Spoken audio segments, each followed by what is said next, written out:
on when we can get Mr. Giuliani before the grand jury. Sure. So a couple observations from me, and then Mr. Wade and his colleagues can take over.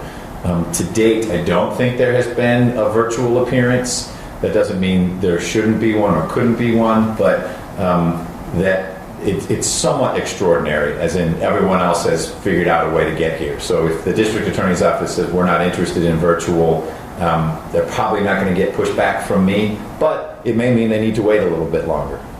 Number two, my review of the medical information, I don't think I'm disclosing anything I shouldn't because I think it's in the filing, is that the medical professional said that Mr. Giuliani is not cleared for air travel, AIR. John Madden drove all over the country in his big bus from stadium to stadium.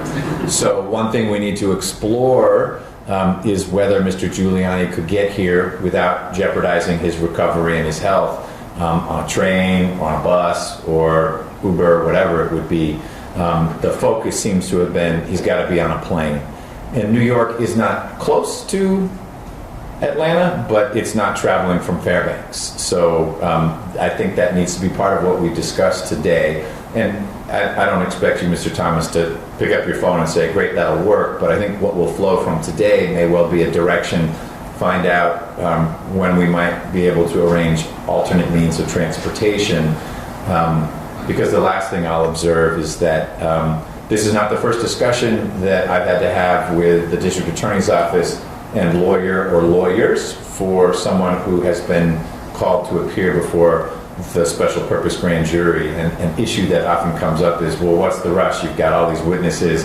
Why can't my guy or gal just be a month or two down the road? And I've been educated, having had a chance to speak with the grand jurors a little bit in my supervisory role and then with the various lawyers, that there is a value to sequencing things in a certain way. And so today's date made sense for purposes of what the grand jury is looking at and what the district attorney's office is looking at. Today's not the day. I've already made that decision.